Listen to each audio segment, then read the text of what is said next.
Hello everyone, मैं दीक्षा। स्वागत है आपका आपके अपने यूट्यूब चैनल में।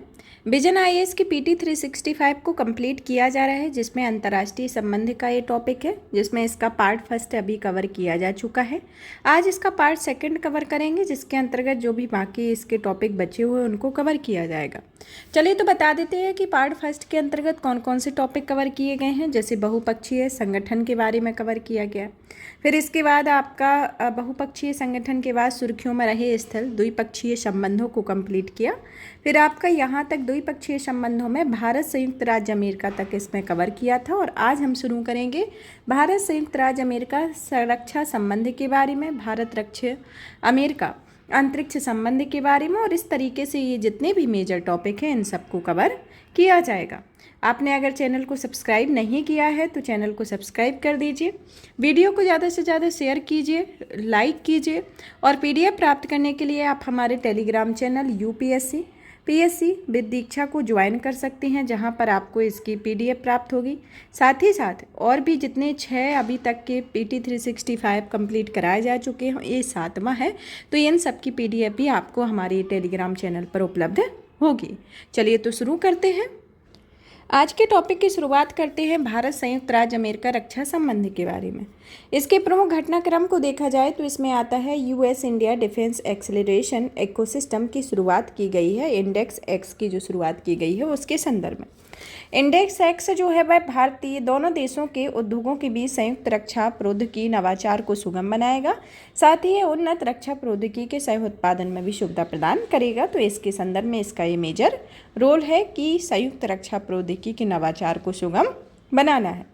और आता है फिर नेक्स्ट GEF 414 जेट इंजन के सह उत्पादन के लिए समझौता हुआ है। इसके संदर्भ में कि यह एक टर्बोफैन इंजन होता है। इसका उपयोग अमेरिकी नौसेना में 30 से अधिक वर्षों से किया जा रहा है। और यह 8 देशों के F414 संचालित जेट परिचालन में है, जिसका उपयोग बोइंग सुपर हार्नेट EA-18G ग्रोलर जैसे उन्नत जेट में किया जाता है। भारत अमेरिका में हाई एल्टीट्यूड लॉन्ग एंड्योरेंस या हेल मानव रहित हवाई वाहन खरीदने पर सहमत हुआ है, जो कि जनरल एटॉमिक MQ-9B ड्रोन के नाम से जाना जाता है। तो ये प्रमुख इसके घटनाक्रम है, जिसमें आपको की पॉइंट वाइज इसको याद करना है।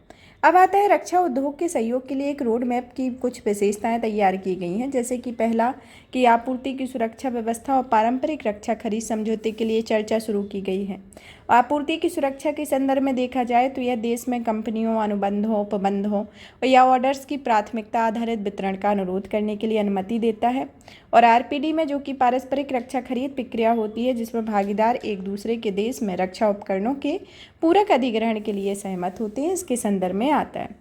अमेरिका ने quad Indo Pacific maritime domain awareness initiative में भारत की नेतृत्वकारी भूमिका का स्वागत किया है, जिसमें 2022 में इसकी घोषणा की है। और जो स्वतंत्र खुले प्रशांत क्षेत्र को बढ़ावा देने के लिए क्षेत्रीय साझेदारियों और सहयोगियों के साथ शुरू की गई एक पहल है, जो कि रियल टाइम में अधिक से अधिक समुद्री स्थिति जन जागरूकता प्रदान करने के लिए क्षेत्रीय भागीदारों और सहयोगियों को अमेरिकी प्रौद्योगिकी से जोड़ना होता है, इसके अंतर्गत आता है।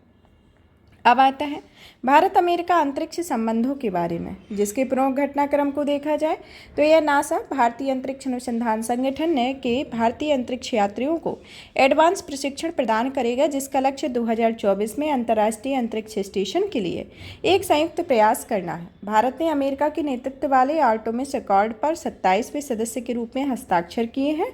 और यह जो आर्टेमिस अकॉर्ड है, इसमें गेटवे आर्टेमिस अंतरिक्ष यात्रियों के लिए नासा के नेतृत्व में एक आगामी अंतर्राष्ट्रीय चंद्र कक्षीय स्टेशन है, इसके अंतर्गत आता है। चलिए तो जानते हैं आर्टेमिस समझौते के बारे में, जो कि ये समझौता कब किया गया और इसमें हस्ताक्षरकर्ता कौन कौन से देश हैं। यह जो समझौता है, इसे नासा के द्वारा 2020 में अमेरिका के विदेश मंत्रालय की मदद से आर्टेमिस रिकॉर्ड की शुरुआत की थी, जो कि शांतिपूर्ण उद्देश्यों के लिए बाह्य अंतरिक्ष, चंद्रमा, मंगल ग्रह, धूमकेतु और क्षुद्र ग्रह के असैन्य अन्वेषण व उपयोग को संचालित करने के लिए यह सामान्य सिद्धांत निर्धारित करता है, जिसमें कुछ हस्ताक्षरकर्ता देश हैं, जैसे कि राष्ट्रीय अंतरिक्ष नीतियों और उनकी गतिविधियों में उत्पन्न वैज्ञानिक जानकारियों की जो साझा करना है। दूसरा कि इसमें बाह्य अंतरिक्ष संधि के तहत, जो कि 1967 में हुई थी, के अनुसार सरकार और एजेंसियों के बीच MOU पर कार्यान्वित करना होता है। अब आता है ऑटोमिस समझौते के हस्ताक्षर के बारे में, जिसमें एशिया में आते हैं ये Singapore, Bahrain, Bharat, Israel, South Korea, संयुक्त अरब अमीरात, जापान और सऊदी अरब आता है। नॉर्थ कोरिया अमेरिका में कनाडा, संयुक्त राज्य अमेरिका, मैक्सिको आता है। साउथ अमेरिका में ब्राज़ील, कोलंबिया, इक्वाडोर आता है। यूरोप में France, Spain, Poland, Ukraine, Italy, Romania, United Kingdom, चेक रिपब्लिक और लग्जमबर्ग आता है। और ऑस्ट्रेलिया में ऑस्ट्रेलिया, न्यूजीलैंड, अफ्रीका में नाइजीरिया और रवांडा का स्थान आता है। तो ये प्रमुख ऑटोमस समझौते के तहत ये हस्ताक्षरकर्ता देश आते हैं, जिसमें एशिया के अंतर्गत भारत भी शामिल है। अब आता है भारत और कनाडा संबंधों के बारे में, जिसमें देखते हैं सुर्खियों में क्यों रहा है। हाल ही में कनाडा के द्वारा दावा किया गया है कि उसकी धरती पर खालिस्तान समर्थक एक अलगाववादी नेता की हत्या में भारतीय एजेंट शामिल थे और कनाडा सरकार के इस दावे के कारण दोनों देशों के बीच राजनयिक संबंधों में तनाव पैदा हो रहा है। चलिए तो जानते हैं इसके संदर्भ में इसकी क्या पृष्ठभूमि है। पृष्ठभूमि को जानने के साथ ये जानते हैं कि क्या इसके अंतर्गत कौन कौन से तथ्य उत्पन्न हो रहे हैं। भारत और कनाडा के संबंधों की पृष्ठभूमि को देखा जाए तो ये राजनयिक संबंध इसके 1947 में स्थापित हुए थे और यह विज्ञान और प्रौद्योगिकी के क्षेत्र में इन्होंने असैन्य परमाणु सहयोग समझौते पर 2010 में हस्ताक्षर किए थे और ग्लोबल बायोफ्यूल अलायंस का भी यह दोनों देश हिस्सा है। प्रवासी भारतीयों में विश्व में भारतीय प्रवासियों के एक बड़ा हिस्सा कनाडा में निवास करता है और यह हिस्सा कनाडा की कुल आबादी में 3% से अधिक है, इसके अंतर्गत आता है। कनाडा ने फाइव आइज अलायंस के बीच साझा की गई खुफिया जानकारी पर हस्ताक्षर आरोप लगाया था और जो भारत ने कनाडा के 41 राजनयिकों को भी देश छोड़कर जाने को कहा था और कनाडा ने वीना कन्वेंशन के उल्लंघन का आरोप लगाते हुए भारत के इस कदम की आलोचना भी की हुई थी। तो ये प्रमुख मुद्दे के बिंदु इसमें देखे जा सकते हैं। अब जानते हैं फाइव आइज अलायंस के बारे में कि कौन कौन से और इसमें कौन कौन से देश शामिल हैं। फाइव आइज इंटेलिजेंस अलायंस जो है वह एक खुफिया गणतंत्र है जहां गठबंधन है जिसमें संयुक्त राज्य America, Britain, Australia, Canada, New Zealand शामिल है। फाइव आइज की स्थापना द्वितीय विश्व युद्ध के बाद 1946 में British US communication intelligence agreement BRUSA के तहत की गई थी और बाद में यह BRUSA को United kingdom United state communication intelligence act के नाम से जाना गया और इस समझौते में सिग्नल इंटेलिजेंस को भी साझा करना है, इसके अंतर्गत आता है। अब आता है कि five eyes intelligence oversight and review council के सदस्य देशों में गैर राजनीतिक खुफिया निगरानी, समीक्षा और सुरक्षा संबंधी संस्थाएं इसके अंतर्गत शामिल हैं। तो ये फाइव आइज के अंतर्गत आता है। राजनयिक संबंधों में बेना कन्वेंशन के बारे में देखा जाए तो इस पर जो हस्ताक्षर किए गए थे वह 1961 में किए थे और इसे 1964 में लागू किया गया था और बेना कन्वेंशन का उद्देश्य स्वतंत्र एवं संप्रभु देशों के बीच राजनयिक संबंधों की स्थापना कर उन्हें बनाए रखने और समाप्त करने के लिए एक फ्रेमवर्क प्रदान करता है, इसके अंतर्गत आता है। देश के बारे में देखें कि कनाडा के अंतर्गत आता है कि कनाडा की राजधानी ओटावा है और इसकी स्थलीय सीमाएं संयुक्त राज्य अमेरिका, ग्रीनलैंड और अमेरिकी राज्य अलास्का से छूती हैं। जलीय सीमाएं जो है वह प्रशांत महासागर, आर्कटिक महासागर और अटलांटिक महासागर में है। अन्य संबंधित तथ्यों को देखा जाए तो कनाडा क्षेत्रफल की दृष्टि से रूस के बाद दूसरा दुनिया का सबसे बड़ा देश है और कनाडा के भौगोलिक क्षेत्र में सबसे बड़ा कनाडाई शील्ड आता है, इसके अंतर्गत आता है। अब आता है भारत ब्राज़ील संबंधों के बारे में कि हाल ही में वर्ष 2023 में ब्राज़ील और भारत के बीच कूटनीतिक संबंधों की 75वीं वर्षगांठ सहित IBSA या IBSA भारत ब्राज़ील दक्षिण अफ्रीका मंच की 20वीं वर्षगांठ का प्रतीक रहा है। भारत ब्राज़ील से जुड़े तथ्यों को देखा जाए तो इसके राजनयिक संबंधों में दोनों देशों में 2006 में अपनी राजनयिक संबंधों की साझेदारी को बढ़ा दिया गया है और भारत मर्कोसुर तरजीही व्यापार समझौता जिसमें ब्राज़ील, अर्जेंटीना, उरुग्वे, पराग्वे के क्षेत्रीय समूह शामिल हैं और भारत का ब्राज़ील के साथ व्यापार अधिशेष आता है। रक्षा क्षेत्र में इप्सामार देखा जाए तो इप्सामार में भारत, ब्राज़ील, दक्षिण अफ्रीका की नौसेनाओं की संयुक्त बहुराष्ट्रीय समुद्री सैन्य अभ्यास आता है और पर्यावरण दोनों देश ग्लोबल बायोफ्यूल अलायंस के संस्थापक सदस्य हैं जिसमें बहुपक्षीय सहयोग के तौर पर देखें तो दोनों देशों में ब्रिक्स, IBSA, G20, UN और WTO जैसे मंचों का सहयोग करते हैं, इसके अंतर्गत आता है। अब आता है IBSA के मंच के बारे में। इसके संदर्भ में देखा जाए तो इसकी उत्पत्ति जो है 2003 में हुई थी औपचारिक रूप पर और यह एक डायलॉग फोरम कर दिया गया था। इसे ब्राज़ीलीय घोषणा पत्र के द्वारा जारी किया गया और इसके पक्ष में देखा जाए तो यह एक त्रिपक्षीय मंच है जहां पर भारत, ब्राज़ील और दक्षिण अफ्रीका जैसी 3 बड़ी लोकतांत्रिक देश शामिल हैं और इसमें साझा चुनौतियों को 3 प्रमुख देशों के साथ लाता है। अन्य महत्वपूर्ण तथ्यों में देखा जाए तो इसका कोई मुख्यालय, स्थानीय निकाय कार्यालय या सचिवालय नहीं है और यह 2004 में भागीदार देशों के रूप में आईबीएसए में फंड स्थापित किया हुआ है। और भारत 2021 में democracy for demography and development theme के लिए आईबीएसए का अध्यक्ष था और ब्राज़ील को 2023 में इस मंच की अध्यक्षता मिली हुई थी, इसके अंतर्गत आता है। चलिए तो ब्राज़ील के बारे में एक इसका संदर्भ में कुछ इन्फॉर्मेशन देख लेते हैं, मतलब कि ब्राज़ील देश के बारे में कि ब्राज़ील की राजधानी ब्राज़ीलिया है। इसकी स्थलीय सीमा चिली और इक्वाडोर को छोड़कर दक्षिण अमेरिका महाद्वीप के साथ सभी देशों के साथ सीमा साझा करता है। उरुग्वे दक्षिण, अर्जेंटीना, पराग्वे, बोलिविया जो कि दक्षिण पश्चिम, पेरू पश्चिम, कोलंबिया उत्तर पश्चिम तथा Venezuela, Guyana, Suriname, French Guiana उत्तर में है। जलीय सीमाओं में अटलांटिक महासागर आता है और जो कि विश्व का 5वां सबसे बड़ा देश है। और ब्राज़ील में अमेजन नदी बेसिन का अधिकांश भाग आता है और यह दुनिया का सबसे बड़ा नदी तंत्र है। ब्राज़ील एकमात्र ऐसा देश है जहां भूमध्य रेखा और मकर रेखा दोनों से होकर यह गुजरती, इसके अंतर्गत आता है। अब आता है भारत और ऑस्ट्रेलिया के बारे में। भारत और ऑस्ट्रेलिया के बारे में देखा जाए तो यह केंद्रीय मंत्रिमंडल ने भारत और ऑस्ट्रेलिया के बीच अधिकृत आर्थिक परिचालकों की पारस्परिक मान्यता व्यवस्था को मंजूरी दी हुई है। इस व्यवस्था के संदर्भ में देखा जाए तो इसका उद्देश्य सीमा शुल्क अधिकारियों द्वारा वस्तुओं के क्लीयरेंस में दोनों देशों के निर्यातकों को पारस्परिक लाभ प्रदान करना है। और यह दक्षिण कोरिया और हांगकांग के सीमा शुल्क प्रशासन के साथ 2 एमआरए पर हस्ताक्षर करता है, जिसमें संयुक्त राज्य अमेरिका और ताइवान के साथ एमआरए संपन्न होने की अंतिम चरण में आता है। चलिए तो जानते हैं अधिकृत आर्थिक परिचालकों के बारे में। यह जो परिचालक होते हैं इस कार्यक्रम को विश्व सीमा शुल्क संगठन के मानकों के सेफ फ्रेमवर्क के तत्वाधान में एक स्वैच्छिक अनुपालन कार्यक्रम होता है, जिसका उद्देश्य वैश्विक व्यापार को सुरक्षित और सुगम बनाना होता है। विश्व सीमा शुल्क संगठन के बारे में, जिसका स्थापना 1952 में सीमा शुल्क सहयोग परिषद के रूप में की गई थी, जिसका मुख्यालय ब्रुसेल्स बेल्जियम में है और यह एक स्वतंत्र अंतर सरकारी निकाय के रूप में कार्य करता है, जिसकी सदस्यता में 185 सदस्य देश हैं, जिसमें भारत भी इसका सदस्य देश है। और इसका उद्देश्य सीमा शुल्क प्रशासन की प्रभावशीलता और दक्षता को बढ़ाना है, इसके अंतर्गत आता है। अब आता है कि WSA का सेफ फ्रेमवर्क के बारे में, जो कि 2005 में WCO परिषद को अपनाया गया था। इसका उद्देश्य अंतर्राष्ट्रीय आपूर्ति श्रृंखला की सुरक्षा को मजबूत करना था और वैध वस्तुओं की आवाजाही को सुविधाजनक बनाना है, इसके अंतर्गत आता है। अब आता है भारत ऑस्ट्रेलिया संबंधों के बारे में, जिसमें राजनयिक संबंधों के संदर्भ में देखा जाए तो यह एक व्यापक साझेदारी पर हस्ताक्षर करता है, जो कि 2020 में किए गए थे। व्यापार के संदर्भ में देखा जाए तो भारत ऑस्ट्रेलिया आर्थिक सहयोग और व्यापार समझौते 2003 पर हस्ताक्षर किए गए। ऊर्जा सहयोग में देखा जाए तो 2014 में असैन्य परमाणु सहयोग समझौते पर हस्ताक्षर किए गए।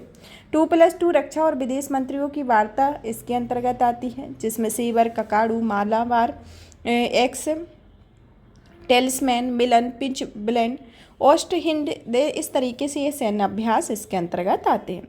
शिक्षा के अंतर्गत देखा जाए तो Deakin University, Gujarat international finance tech city या गिफ्ट सिटी में कैंपस खोलने वाली पहली ऑस्ट्रेलियाई यूनिवर्सिटी होगी। इसके अंतर्गत एक प्रमुख कई प्रावधान किए गए हैं दोनों देशों के संदर्भ में। अब आता है कि ऑस्ट्रेलिया के बारे में। ऑस्ट्रेलिया के संदर्भ में देखा जाए तो ऑस्ट्रेलिया की राजधानी कैनबरा है। इसकी जलीय सीमा प्रशांत और हिंद महासागर में हो और इसके महत्वपूर्ण तथ्यों को देखा जाए तो यह दक्षिणी गोलार्ध में स्थित सबसे छोटा द्वीप और सबसे बड़े देशों में से एक आता है। तो इसके अंतर्गत ये ऑस्ट्रेलिया के संदर्भ में इसकी अवस्थिति और इसके संदर्भ में आता है। अब आता है आपका नेक्स्ट कंट्री भारत और दक्षिण कोरिया के बारे में कि 2023 में भारत और दक्षिण कोरिया ने अपने राजनयिक संबंधों की 50वीं वर्षगांठ मनाई। और इसमें दक्षिण कोरिया और भारत के बीच बारे में देखा जाए तो इनकी सबसे पहले तो सभ्यता संबंधी जुड़ाव के बारे में चर्चा करते हैं। सभ्यता संबंधी जुड़ाव की शुरुआत तब से है जब से कि 723 से 729 ईस्वी तक बौद्ध भिक्षु होचू, जो कि होंग जियानु, ने भारत की यात्रा की हुई थी। और कयुषा, जो कि अयोध्या की राजकुमारी शूरी रत्ना, ने कोरिया के राजा कुमसोरो से भी शादी की हुई थी। और रविन्द्रनाथ टैगोर ने 1929 में लैम्प ऑफ द ईस्ट नामक एक कविता की रचना की और इसमें कोरिया की समृद्ध इतिहास और उज्जवल भविष्य की व्याख्या की गई है। तो ये महत्वपूर्ण कुछ सभ्यता से रिलेटेड जुड़ाव रहे हैं जो कि दक्षिण कोरिया से हैं। इसको एक ऐतिहासिक पृष्ठभूमि के तौर पर भी देखा जाता है कि इसके जो जुड़ाव हैं वह काफ़ी पुराने चलते हैं। राजनयिक संबंधों की स्थिति को देखा जाए तो यहाँ पर औपचारिक रूप से इसे 1973 में स्थापित किया गया था और इसे अपग्रेड करके 2015 में अपग्रेड किया गया।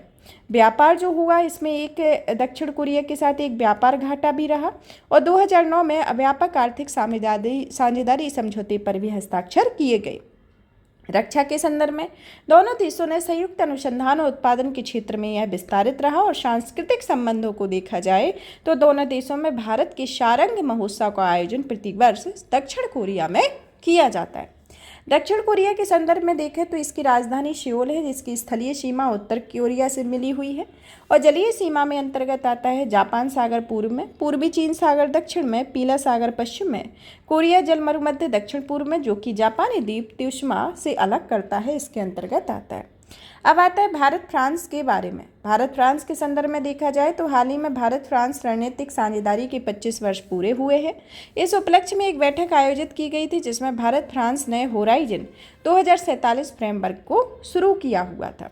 चलिए तो जानते हैं होराइजन 2047 फ्रेमवर्क क्या है, जिसमें अंतर्गत एक बैठक जो आयोजित की गई हो और इन जो भारत और फ्रांस की जो रणनीतिक साझेदारी थी उसको 25 वर्ष पूरे हुए हैं, उसके संदर्भ में इस होराइजन के फ्रेमवर्क को शुरू किया गया है। इस फ्रेमवर्क के संदर्भ में संक्षिप्त के तौर पे जानते हैं।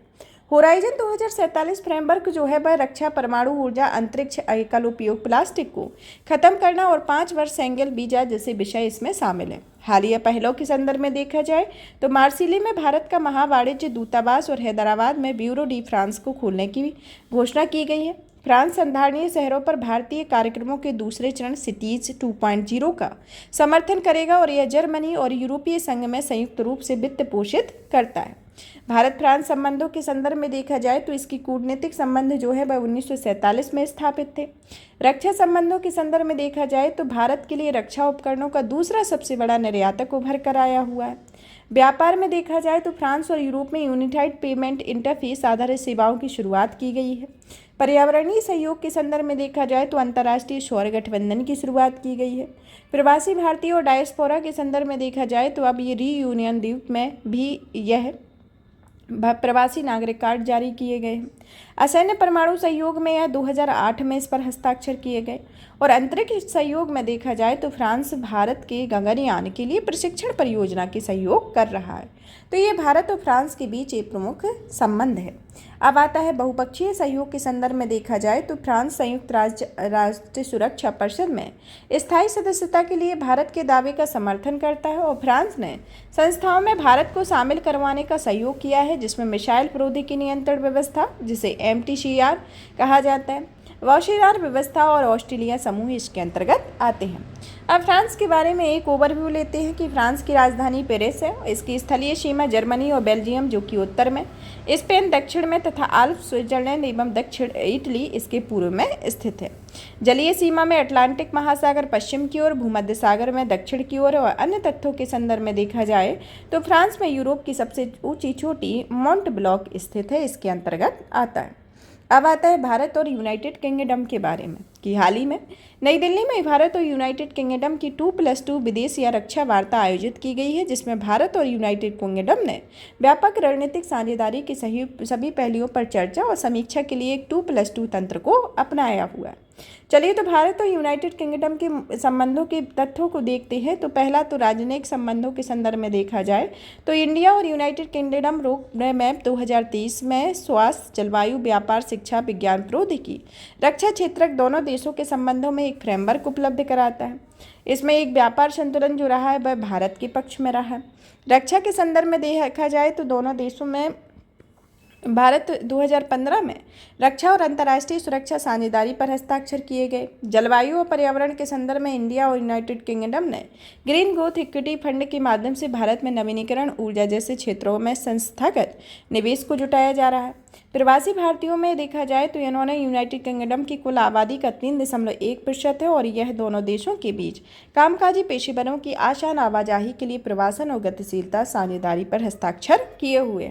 इस देश के बारे में जानते हैं कि यूनाइटेड किंगडम की जो राजधानी है वह लंदन है और यहाँ पर स्थलीय सीमा आयरलैंड है, जलीय सीमा इंग्लिश चैनल दक्षिण में, उत्तरी सागर पूर्व में, आयरिश सागर पश्चिम में और अटलांटिक महासागर आती है।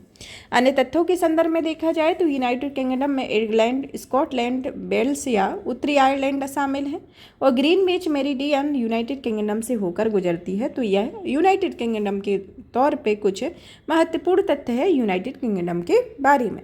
अब आता है भारत और मिस्र के बारे में। भारत और मिस्र के संदर्भ में देखा जाए तो हाल ही में 2023 में भारत ने प्रधानमंत्री ने मिस्र के लिए एक पहली राजकीय यात्रा संपन्न की, इसके संदर्भ में आता है। अब इस राजकीय यात्रा, जब किसी देश की राजकीय यात्रा की जाती है या फिर दोनों देश मतलब कि या फिर भारत के प्रधानमंत्री या मुख्य राष्ट्रपति दूसरे देश में जाते हैं या फिर दूसरे देश के, यानी कि चाहे आपका मिस्र हो, यूनाइटेड किंगडम हो, ब्राज़ील हो, अमेरिका हो, साउथ अफ्रीका, कोई भी कंट्री हो, या वहाँ के जो राजनयिक राष्ट्रपति और प्रधानमंत्री यहाँ आते हैं तो दोनों के बीच कुछ कूटनीतिक मुद्दों पर भी चर्चा होती है, कुछ औपचारिक बैठकें भी होती है, कुछ संबंधों जैसे कि कुछ दोनों पक्षों के बीच कुछ वार्ता होती है जिसमें भू राजनीतिक संबंध, भू सामरिक संबंध, रक्षा के क्षेत्र में, व्यापार के क्षेत्र में, प्रत्येक क्षेत्र में कुछ आदान प्रदान भी होता है और उसमें सहयोग के संदर्भ पे कुछ योजनाएं भी चलाई जाती हैं और एक सहयोग के तौर पर कुछ संगठन भी गठित किए जाते हैं जिससे कार्य प्रक्रिया को आगे बढ़ाया जाता है, जिससे दोनों देशों के संबंध मजबूत बने रहे, इसके संदर्भ में आता है। तो आप प्रधानमंत्री के द्वारा ये मिस्र की राजकीय यात्रा की गई है, तो जब राजकीय यात्रा की गई तो इनके संदर्भ में कुछ इनमें रणनीतिक साझेदारी को बढ़ाने के लिए भी कार्य किए गए होंगे, कुछ इस संबंधों भू सामरिक, भू राजनीतिक, मतलब कि जितने भी क्षेत्र होते हैं प्रत्येक क्षेत्र में कुछ ना कुछ डिफरेंसेस होता है, मतलब कि एक डिफरेंसेस नहीं, एक तरीके से संबंधों को मजबूती प्रदान करने के लिए कुछ समझौते किए जाते हैं। और इसमें आता है कि जैसे कि आपके दोनों देश हैं तो जिस देश में जिस चीज़ की प्रचुरता होती है, जैसे कि ये जो आपकी गल्फ़ कंट्री है वहाँ पर प्राकृतिक गैस और नेचुरल ऑयल की, मतलब इन सब की प्रचुरता ज़्यादा है, तो वहाँ पर उस तरीके के संबंधों को बढ़ावा दिया जाता है। मतलब कि जिस लोकेलिटी, मतलब कि जहाँ का जो भी कंट्री है, जहाँ का जो फेमस है, उस तरीके से उन संबंधों को भी ध्यान में रखते हुए उन संबंधों को और बेहतर तरीके से किया जाता है और उस पर कुछ एग्रीमेंट को भी साइन किए जाते हैं। तो इसी तरीके की यात्राएं होती हैं। तो अब यहाँ पर भारत जब राजकीय यात्रा हुई तो इसमें भी कुछ चेंजेस हुए होंगे, कुछ चीज़ों को जोड़ा गया होगा, कुछ चीज़ें ली गई होंगी, कुछ चीज़ें दी गई होंगी, तो इस तरीके से होता है। दोनों पक्षों में द्विपक्षीय संबंधों की रणनीतिक साझेदारी को बढ़ाने के लिए एक समझौते पर हस्ताक्षर किए। प्रधानमंत्री जी को मिस्र के सर्वोच्च राजकीय सम्मान ऑर्डर ऑफ द नाइन से सम्मानित किया गया है और प्रधानमंत्री ने काहिरा में अवस्थित अल हकीम मस्जिद का दौरा किया और 11वीं सदी की यह मस्जिद दाऊदी बोहरा समुदाय की एक महत्वपूर्ण सांस्कृतिक स्थल के रूप में आती है। तो इस तरीके से आता है। अब आता है कि दाऊदी बोहरा समुदाय के बारे में जान लेते हैं कि इस समुदाय के लिए ये सांस्कृतिक स्थल के तौर पर जब ये मस्जिद फेमस है और यहाँ पर वहाँ जाके प्रधानमंत्री जी के द्वारा उसका दौरा किया गया तो ये मस्जिद इसका इम्पोर्टेंस बढ़ जाता है कि दाऊदी बोहरा मस्जिद जो है वह दाऊदी बोहरा समुदाय के इस्लाम के अनुयायियों का एक धार्मिक संप्रदाय होता है जिसकी उत्पत्ति जो है वह मिस्र में हुई थी। यह फातिमी इस्माइली तहईबी विचारधारा का अनुसरण करते हो और ऐसा माना जाता है कि ये मूल रूप से मिस्र के तो थे और बाद में ये यमन चले गए। ये 11वीं शताब्दी में भारत में आए थे और इस संप्रदाय के तख्त को 1539 में यमन से गुजरात स्थित सिद्धपुर स्थानांतरित कर दिया गया था और यह समुदाय गुजरात, महाराष्ट्र और मध्य प्रदेश में फैला हुआ था और सूरत यानी कि गुजरात को अपना आधार मानता है, इसके अंतर्गत आता है। तो ये दाऊदी बोहरा समुदाय के बारे में ये प्रमुख इम्पोर्टेंट तथ्य है। अब आता है भारत में से संबंधों के मुख्य तथ्यों को देखा जाए तो भू राजनीतिक दृष्टि से यहाँ पर गुटनिरपेक्ष आंदोलन G77 में दोनों सदस्य देश हैं। भूसामरिक स्थिति के अंतर्गत यूरोप, अफ्रीका, एशिया के बीच व्यापारिक मार्गों पर केंद्र बनाती है। रक्षा उद्योगों को बढ़ावा भी देती है। ऊर्जा के क्षेत्र में जैसे मिस्र कच्चे तेल और गैस निर्यातक देश है तो उसके संदर्भ में कुछ संबंधों पर हस्ताक्षर किए गए। मिस्र के बारे में, मिस्र की राजधानी जो है वह काहिरा है। इसकी स्थलीय सीमा लीबिया, गाजा पट्टी, सूडान, एशियाई सिनाई प्रायद्वीप के अंतर्गत आती है। जलीय सीमा जो है वह लाल सागर और भूमध्य सागर में स्थित है। तो इस तरीके से आता है। अन्य महत्वपूर्ण द्विपक्षीय घटनाक्रम को देखा जाए तो इसमें आता है पहले नंबर पर भारत डेनमार्क हरित रणनीतिक साझेदारी। यह जो साझेदारी इसे 2020 में हस्ताक्षर किए गए थे और इस साझेदारी के संदर्भ में आता है कि एक में राजनीतिक सहयोग को आगे बढ़ाना, आर्थिक संबंधों और हरित समृद्धि को विस्तार करना, रोजगार सृजित करना, वैश्विक चुनौतियों से निपटना और अवसरों का लाभ उठाने के लिए सहयोग को मजबूत करने पर यह केंद्रित है। और इसका मुख्य फोकस पेरिस समझौते के कार्यान्वयन और संयुक्त राष्ट्र सतत विकास लक्ष्यों की प्राप्ति होता है। अब आता है रणनीतिक जल भागीदारी के संदर्भ में कि वर्ष 2022 में भारत के जल शक्ति मंत्रालय के द्वारा और नीदरलैंड की ministry of infrastructure and water management ने रणनीतिक जल भागीदारी पर समझौते पर हस्ताक्षर किए थे, जिसमें इसका उद्देश्य एक पहला आता है कि भारत में संधारणीय जल कार्यक्रमों में डच विशेषज्ञता का लाभ उठाना है, नवोन्मेष और संधारणीय प्रौद्योगिकी समाधानों और प्रकृति आधारित समाधानों के संयुक्त विकास को बढ़ावा देना है और ज्ञान का आदान प्रदान करना है, तो इसके अंतर्गत आता है। अब यहाँ पर ये वाला टॉपिक फिनिश होता है। अब हमारा नेक्स्ट टॉपिक आता है अन्य महत्वपूर्ण सुर्खियों के बारे में, जिसमें आता है पहले नेबरहुड फर्स्ट नीति के बारे में, जिसमें हाल ही के घटनाक्रम को देखा जाए तो महामारी के बाद से भारत का अपने दक्षिण एशियाई पड़ोसियों के साथ व्यापार कम हो गया और यह भारत के कुल व्यापार का 3% कम हो गया है। यह विगत 10 वर्षों में कम है। तो ये हाल ही में जो आपकी नेबरहुड फर्स्ट पॉलिसी है उसके अंतर्गत यह देखने को मिला हुआ है कि जो व्यापार पिछले 10 वर्षों में कोई बदलाव नहीं आया, लेकिन आपका महामारी यानी कि कोविड-19 के बाद से इस महामारी के संदर्भ में जो पड़ोसी देश हैं वहाँ पर व्यापार में 3% की कमी देखी गई है। विश्लेषण को बिंदुओं को देखे जाए तो इसमें आपका जो विश्लेषण किया गया है यानी कि 3% व्यापार में कमी के बारे में बताया गया है, तो किस बिंदुओं को ध्यान में रखकर ये किया गया होगा कि इस प्रक्रिया का एक अनुमान लगाया गया है कि यहाँ पर इस व्यापार को कम किया गया। जैसे कि 2021-22 में भारत का सबसे बड़ा निर्यात बाजार बांग्लादेश था, इसके बाद नेपाल और श्रीलंका का स्थान आता था और तुलनात्मक रूप से चीन का कुल व्यापार भारत की तुलना में 65% अधिक रहा है और भारत बहुत कम प्रशुल्क आरोपित करता है। सीमित व्यापार के कारण आते हैं जैसे पैरा टैरिफ, बोझिल नियम, खराब बुनियादी ढांचे, उच्च लॉजिस्टिक लागत, अनौपचारिक व्यापार, अन्य गैर टैरिफ बाधाओं आदि के कारण बाधित होता है और कोविड-19 महामारी तथा श्रीलंका और पाकिस्तान जैसे देशों में हालिया आर्थिक संकट के कारण भी प्रभावित हुआ है। अब आता है भारत की नेबरहुड फर्स्ट नीति के बारे में। यह जो नीति है यह भारत के पड़ोसी देशों के साथ मजबूत संबंध स्थापित करने पर जोर दिया जाता है। इसका आधार पड़ोसी देशों के साथ परस्पर परामर्श, गैर पारस्परिक परिणाम उन्मुख दृष्टिकोण को अपनाता है और इसमें बेहतर संबंध स्थापित करने के लिए सम्मान, संवाद, शांति, समृद्धि और संस्कृति के सिद्धांतों का इस्तेमाल किया जाता है। अब नेक्स्ट आती है बेल्ट एंड रोड इनिशिएटिव के बारे में, जो कि हमेशा चर्चा का विषय बना रहता है। बेल्ट एंड रोड इनिशिएटिव की 2023 में 10वीं वर्षगांठ मनाई गई। जब 10वीं वर्षगांठ बनाई गई 2023 में, तो इसकी शुरुआत ऑब्वियस सी बात है कि 2013 में हुई होगी। 2013 में इसे चीन के नेतृत्व में एक विशाल अवसंरचना प्रोजेक्ट के तहत इसे निर्मित किया गया था और इस प्रोजेक्ट में भूमि और समुद्री रूट नेटवर्क के माध्यम से एशिया को अफ्रीका तथा आगे यूरोप से जोड़ने की योजना बनाई गई थी। तो ये आपकी बेल्ट एंड रोड इनिशिएटिव के अंतर्गत आता है। इसमें जो 10वीं वर्षगांठ बनाई गई जिसमें हाल ही में इटली चीन के BRI प्रोजेक्ट से बाहर हो गया और इटली BRI में शामिल होने वाला एकमात्र G7 राष्ट्र था। मतलब कि एकमात्र G7 राष्ट्र था इटली, लेकिन हाल ही में ये 10वीं वर्षगांठ के पास यह इटली इससे अलग हो गया। अब आता है कि BRI के तहत जो प्रक्रियाएं शुरू की गई उनके अंतर्गत देखते हैं कि G7 देशों ने partnership for global infrastructure and development पहल को लॉन्च किया है और इस पहल में बिल्ड बैक बेटर वर्ल्ड पहल को संशोधित संस्करण घोषित किया है।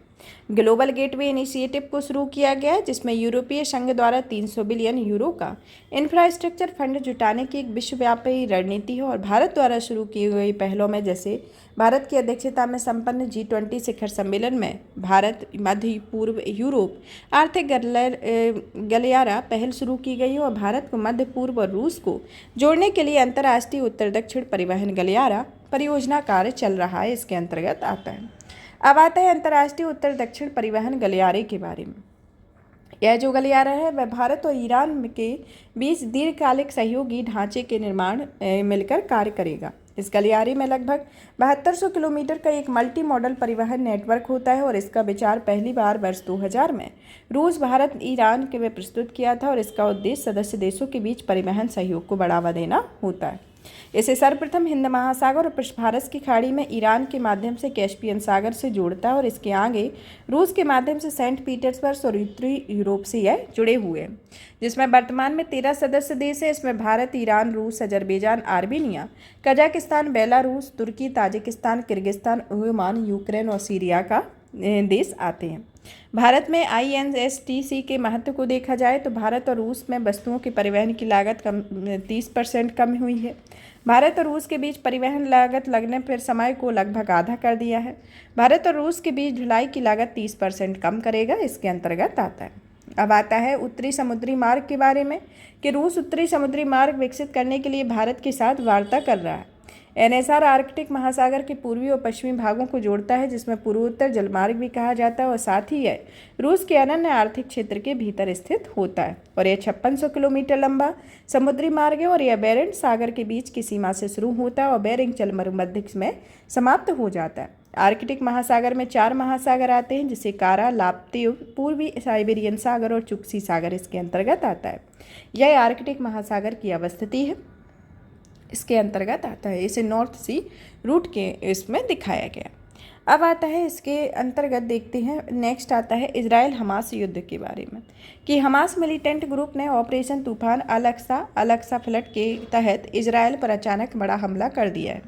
इजराइल ने इस हमले के प्रतिशोध पर ऑपरेशन आयरन स्वॉर्ड के तहत फिलिस्तीन आतंकवादी समूह के खिलाफ बड़ी घोषणा कर दी है। अब जानते हैं कि इजराइल फिलिस्तीन संघर्ष से जुड़ी घटनाक्रम के बारे में। पहला तो आता है कि ब्रिटेन द्वारा जारी किया गया बालफूर घोषणा पत्र, जो कि 1917 में हुआ था। इसका उद्देश्य फिलिस्तीन में यहूदी लोगों के बीच एक राष्ट्रीय गृह स्थापित करना था। 1947 में संयुक्त राष्ट्र ने फिलिस्तीन को एक अलग यहूदी अरब स्टेट में विभाजित करने का संकल्प दिया था और इस संकल्प में अरब देशों ने खारिज कर दिया था और 1948 में इजराइल राष्ट्र की घोषणा कर दी गई और इसके परिणाम स्वरूप पहला अरब इजराइल युद्ध हुआ था। 1956 में दूसरा अरब इजराइल युद्ध हुआ था, जिसे सूज युद्ध के नाम से जाना जाता है और इस युद्ध के कारण मध्य पूर्व में ब्रिटिश और फ्रांसीसी प्रभाव को धक्का पहुंचा हुआ था।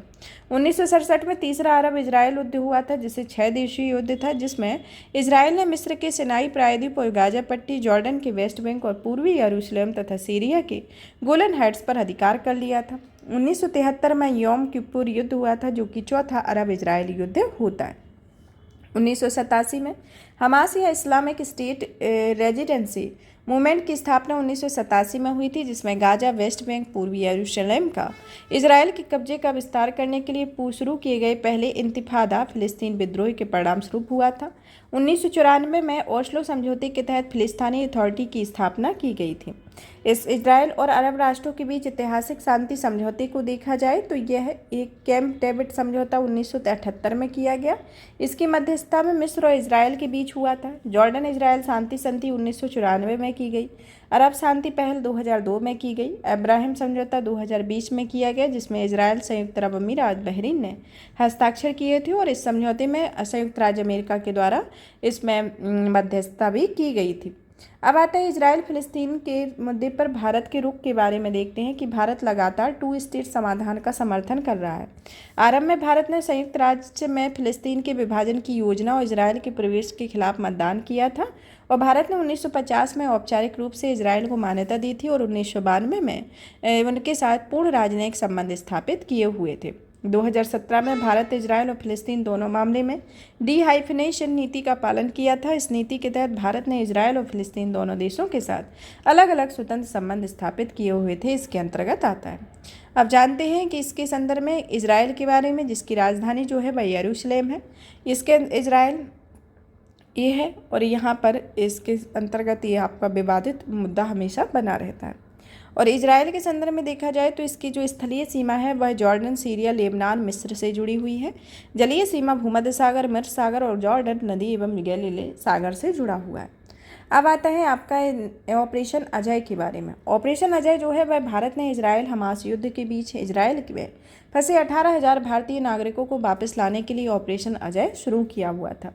योम किप्पुर युद्ध के बारे में। योम किप्पुर युद्ध क्या है, इसके संदर्भ में देखें कि हाल ही में हमास ने चौथे अरब इजराइल युद्ध की 50वीं वर्षगांठ पर इजराइल पर हमला किया हुआ है और चौथे अरब इजराइल युद्ध को योम किप्पुर युद्ध के नाम से जाना जाता है। और योम किप्पुर युद्ध को अक्टूबर 1973 में मिस्र और सीरिया के नेतृत्व में अरब राष्ट्रों के एक ही गठबंधन यहूदियों के पवित्र दिन यौम किप्पुर दिवस ने इजराइल की एक आश्चर्यजनक और संयुक्त हमला कर दिया था और इसका उद्देश्य 1967 के 6 दिवसीय युद्ध में इजराइल द्वारा अधिकार कर लिए गए अपने अपने क्षेत्रों को फिर से प्राप्त करने की आशा से किया गया था।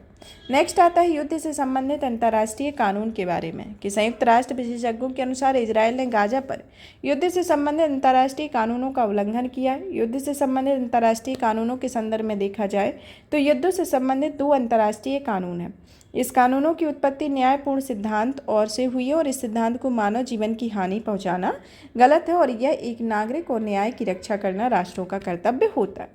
युद्ध कानून के बारे में देखा जाए तो पहला आता है जूस एंड बेलम, दूसरा आता है juice and बेल्वो। Juice and Belum का जो सिद्धांत है मतलब कि युद्ध कानून है वह किसी देश में शामिल होने के वैध कारणों को परिभाषित करता है और जूस एंड बेल्वो का जो उद्देश्य है मतलब कि उसको देखा जाए तो ये अंतर्राष्ट्रीय मानवतावादी कानूनों के रूप में जाना जाता है। यह कानून सशस्त्र संघर्ष के दौरान पालन किए जाने वाले नियम प्रदान करता है, इसके अंतर्गत आता है। अब नेक्स्ट आता है जेनेवा कन्वेंशन और रूस यूक्रेन युद्ध के बारे में। जेनेवा कन्वेंशन जो देखा जाए तो रूस यूक्रेन के बीच चल रही युद्ध में रूसी सैनिकों पर जेनेवा कन्वेंशन का उल्लंघन करने का आरोप लगाया गया। जेनेवा कन्वेंशन के बारे में जाने कि इसमें अंतर्गत 4 संधियां की गई और 1949 में से अपनाया गया और इसमें 3 अतिरिक्त प्रोटोकॉल भी शामिल हैं। जेनेवा कन्वेंशन को संयुक्त राष्ट्र के सभी सदस्य देशों सहित 196 देशों द्वारा अनुसमर्थन प्राप्त है, जिसमें 3 प्रोटोकॉल के अनुसमर्थन में 174, 169 और 79 देशों द्वारा यह किया गया है। चलिए तो जानते हैं जेनेवा कन्वेंशन के प्रथम, द्वितीय और चतुर्थ कन्वेंशन और 3 प्रोटोकॉल के बारे में। प्रथम कन्वेंशन के अंतर्गत इसमें भूमि पर घायल और बीमार सैनिकों की रक्षा का प्रावधान किया गया। दूसरे कन्वेंशन में समुद्र में घायल, बीमार और जहाज दुर्घटना में घायल सैन्य कर्मियों की रक्षा का प्रावधान किया गया। तीसरे कन्वेंशन में युद्ध बंदियों पर लागू हुआ और चौथा कन्वेंशन अधिकृत क्षेत्र में शहीद नागरिकों की रक्षा करता है। इसके संदर्भ में ये 4 कन्वेंशन में अलग अलग समय पर ये प्रथम, द्वितीय, तृतीय और चतुर्थ के अंतर्गत इसमें ये शामिल किया गया। 3 अतिरिक्त प्रोटोकॉल के बारे में देखा जाए तो इसमें प्रोटोकॉल फर्स्ट अंतर्राष्ट्रीय और प्रोटोकॉल सेकंड गैर अंतर्राष्ट्रीय संघर्षों के पीड़ितों के लिए सुरक्षा प्रावधान करता है और प्रोटोकॉल थर्ड जो होता है वह रेड क्रिटिकल के रूप में अतिरिक्त प्रतीक अपनाया जाता है।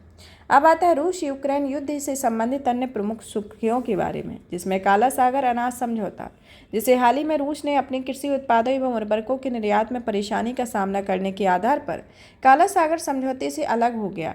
काला सागर समझौता जुलाई 2022 में रूस और यूक्रेन के बीच संपन्न हुआ था और यह समझौता संयुक्त राष्ट्र और तुर्की के बीच मध्यस्थता की हुई थी। इस समझौते के तहत खाद्य कीमतों में वृद्धि को रोकने की दिशा में यह प्रयास किया गया था, इसके अंतर्गत आता है। अब आती है स्क्वाड अर्थ रणनीति के बारे में, जो कि यह रणनीति एक यूक्रेन के खिलाफ जारी युद्ध के संदर्भ में आरोप लगाया गया था कि रूस पर स्क्वाड अर्थ रणनीति का इस्तेमाल करने का आरोप लगाया था। अब स्क्वाड अर्थ रणनीति क्या होती है जिसका इस पर आरोप लगाया गया? यह जो रणनीति होती है यह सैन्य रणनीति है और इसके अंतर्गत ऊर्जा आपूर्ति, पुलों, कृषि क्षेत्रों, सड़कों, रेल मार्गों आदि सहित शत्रु के लिए उपयोगी किसी भी सुविधा आदि को नष्ट करना शामिल होता है। डर्टी बम के बारे में कि डर्टी बम क्या है? डर्टी बम के संदर्भ में देखा जाए तो हाल ही में रूस के द्वारा दावा किया है कि यूक्रेन ने डर्टी बम के इस्तेमाल करने की योजना बना रहा है। अब डर्टी बम होता क्या है जिसकी ये योजना बनाने के संदर्भ में कहा गया? डर्टी बम एक तरीके से रेडियोधर्मी पदार्थ होता है जैसे कि यूरेनियम होता है। इसमें विस्फोट के बाद हवा के जरिए रेडियोधर्मी सामग्री दूर दूर तक फैल जाती है, तो इस तरीके का एक बम होता है जो कि एक अत्यधिक संवर्धित रेडियोधर्मी सामग्री का उपयोग नहीं किया जाता, इसके अंतर्गत आता है। अब नेक्स्ट आता है आपका उत्तरी सागर शिखर सम्मेलन के बारे में कि हाल ही में दूसरे उत्तरी सागर शिखर सम्मेलन का आयोजन किया गया है। चलिए तो जानते हैं कि उत्तरी सागर शिखर सम्मेलन क्या है जिसका अभी दूसरा आयोजन किया गया। तो पहला कब किया गया था? हर चीज़ अगर पहली, दूसरी या तीसरी आती है तो उसके अंतर्गत आपको ये जानना है अगर पहला है तो उसकी पृष्ठभूमि क्या है, अगर दूसरा या तीसरा है तो उसका पहला कब हुआ था, या फिर उसकी 25वीं, 50वीं या 75वीं वर्षगांठ बनाई जा रही है तो उसकी अगर एक आप कैलकुलेशन भी कर सकते हैं क्योंकि उसकी स्थापना उसी दिन हुई होगी तब जब उसकी वर्षगांठ बनाई जा रही है तो आपको उसका तुरंत ही कैलकुलेट करना है कि ये डेट उस टाइम होगी तो तभी उसकी स्थापना हुई है। तो इस तरीके से आपको अपने माइंड का वर्क करना है। उत्तरी सागर शिखर सम्मेलन सम्मेलन के बारे में देखें तो इसका उद्देश्य 2050 तक उत्तरी सागर को यूरोप का सबसे बड़ा ऊर्जा केंद्र बनाना है और यह उत्तरी सागर की अपतटीय पवन ऊर्जा क्षमता को 2030 तक 120 गीगावाट और 2050 तक 300 गीगावाट तक बढ़ाएगा। इस दूसरे शिखर सम्मेलन में यूरोपीय संघ के 7 सदस्य देशों, जिसके अंतर्गत Belgium, Denmark, France, Germany, Ireland, Luxembourg और नीदरलैंड आता है, और 2 गैर यूरोपीय यूनियन देश जिसमें नॉर्वे और यूनाइटेड किंगडम ने भाग लिया हुआ है। 2022 में यह पहला शिखर सम्मेलन आयोजित किया गया था, जो कि डेनमार्क में किया गया था, और दूसरा भी किया गया। अब जानते हैं उत्तरी सागर के बारे में। उत्तरी सागर जो है वह अटलांटिक महासागर का हिस्सा है और यह पूर्व में नॉर्वे और डेनमार्क, पश्चिम में स्कॉटलैंड व इंग्लैंड और दक्षिण में जर्मनी, नीदरलैंड, बेल्जियम, फ्रांस के मध्य स्थित है और यह डोवर जलसंधि और इंग्लिश चैनल द्वारा अटलांटिक से जुड़ा हुआ है, इसके अंतर्गत आता है। अन्य हालिया घटनाक्रम के संदर्भ में देखते हैं तो आता है comprehensive and progressive agreement for trans Pacific partnership के बारे में। यूनाइटेड किंगडम ने CPTPP में शामिल होने की संधि पर हस्ताक्षर किए और इसमें यह 12वां सदस्य होगा और इसकी स्थापना के बाद से इसमें शामिल यूरोप यह पहला देश भी होगा।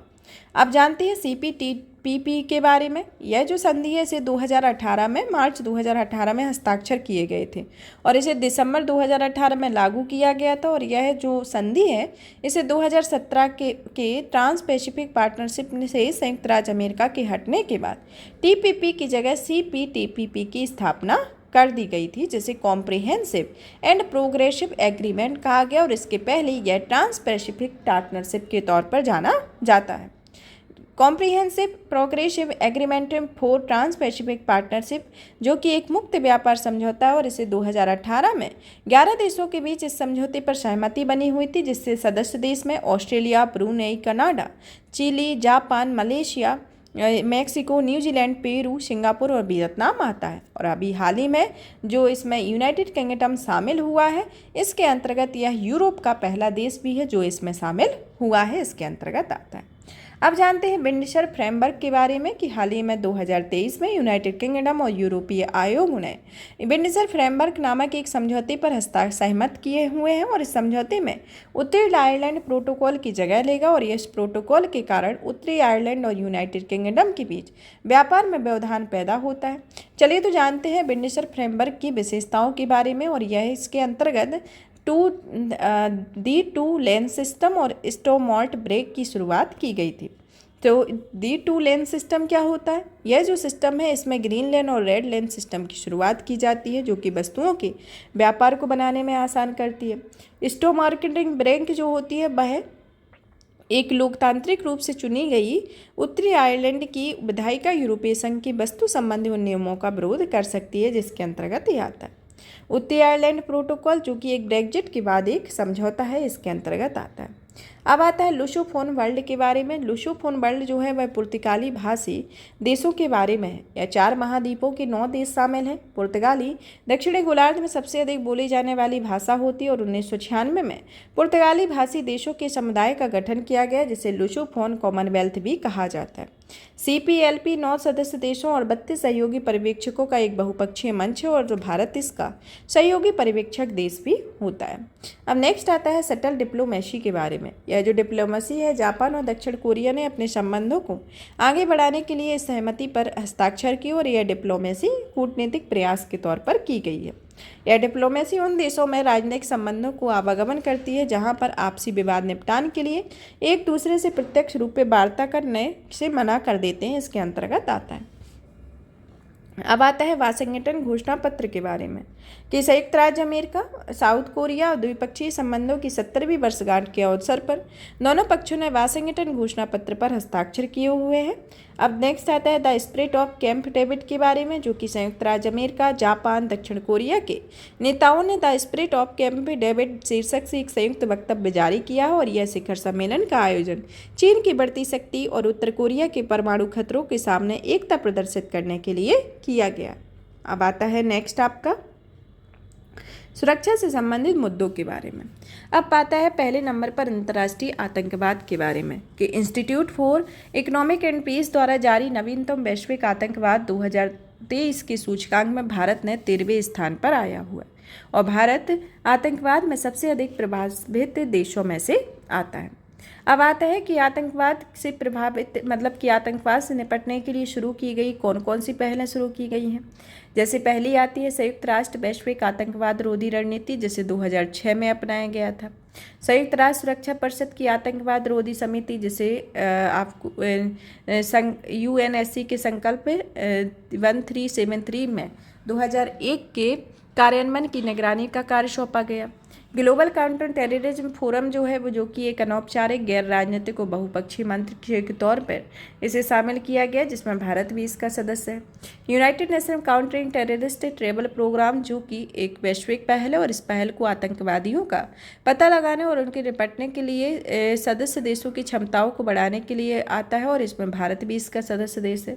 वित्तीय कार्यवाही कार्यबल, जो कि फाइनेंशियल एक्शन टास्क फोर्स के नाम से जाना जाता है, जो कि मनी लॉन्ड्रिंग और आतंकवाद के वित्त पोषण को रोकने के लिए निर्धारित करता है।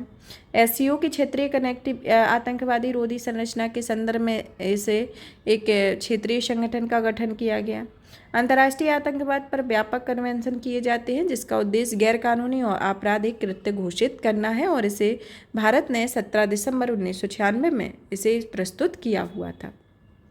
अब आता है आतंकवाद से निपटने हेतु भारत द्वारा शुरू की गई नीतिगत पहलें। जैसे कि पहला आता है गैर कानूनी गतिविधि अधिनियम 1967 के बारे में, जो कि अधिनियम एक गैर कानूनी गतिविधियों की रोकथाम के लिए अधिक प्रभावी उपलब्ध कराता है।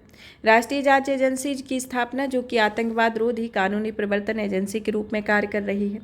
फिर आता है इसके अंतर्गत नेशनल इंटेलिजेंस ग्रिड या नेट ग्रिड, जिसका उद्देश्य भारत में आतंकवाद रोधी क्षमताओं को बढ़ाने के लिए अत्याधुनिक प्रौद्योगिकी प्रदान करता है। और केंद्रीय गृह मंत्रालय के अंतर्गत 2 नए डिवीजन हैं, जिसमें आतंकवाद रोधी और उपग्रहपंथ रोधी डिवीजन और साइबर और सुरक्षा डिवीजन इसके अंतर्गत आती है।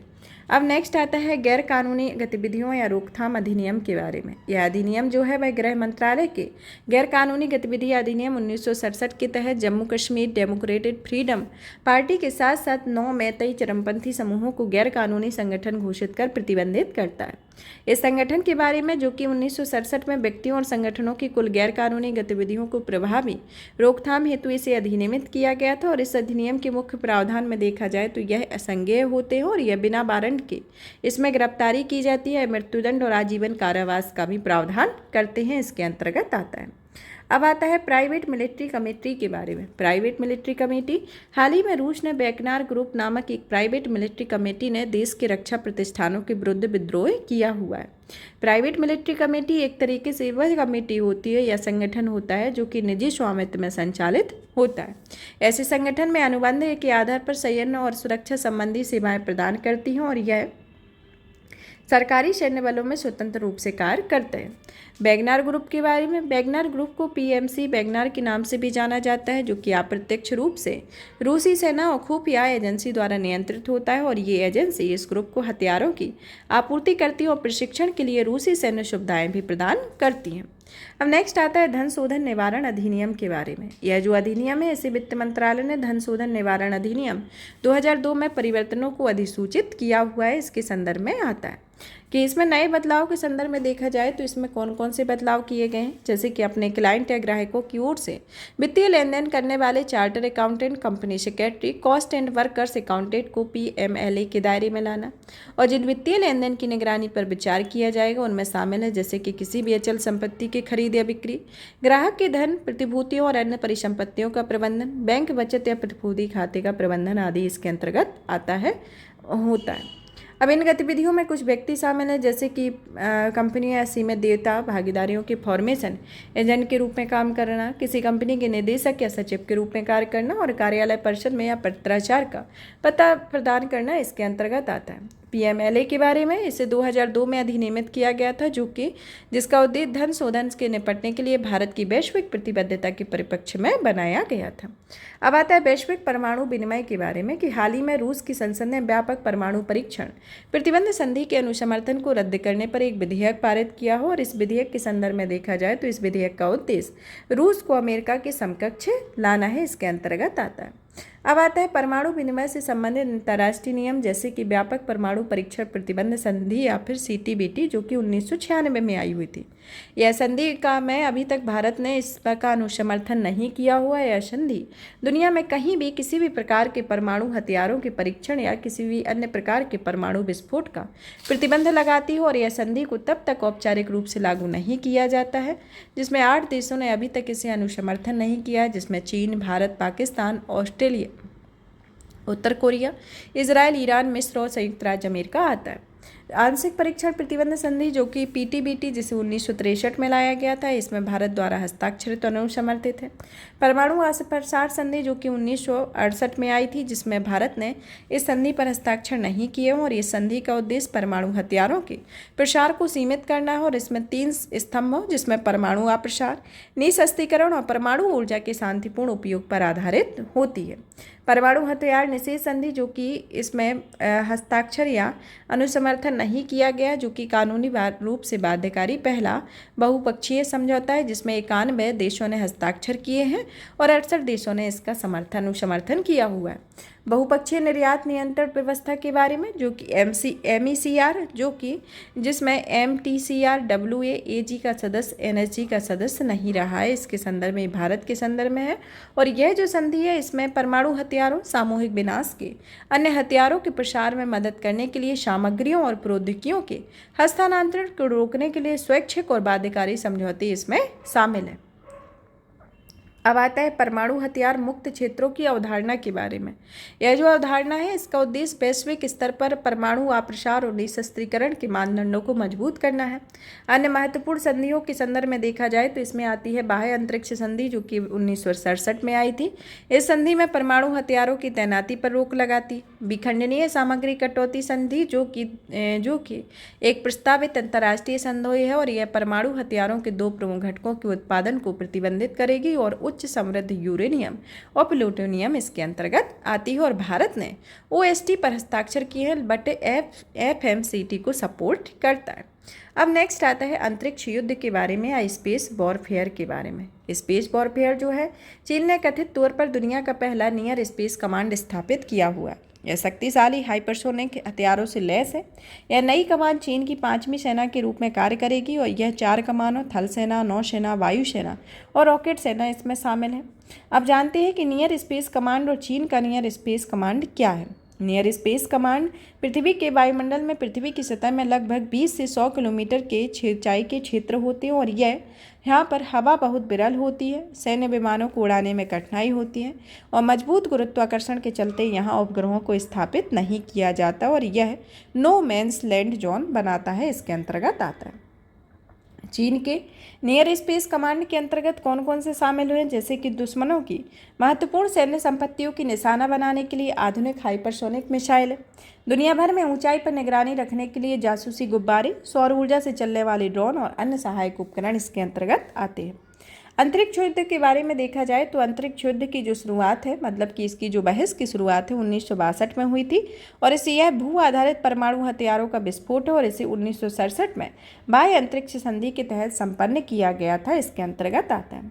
अब आता है अंतरिक्ष आधारित हथियारों के प्रकार के बारे में चर्चा की जाए तो इसमें आता है कि अर्थ टू स्पेस काइनेटिक हथियार, स्पेस टू स्पेस काइनेटिक हथियार, स्पेस टू अर्थ काइनेटिक हथियार, earth to space non kinetic हथियार और space to space non kinetic हथियार आते हैं।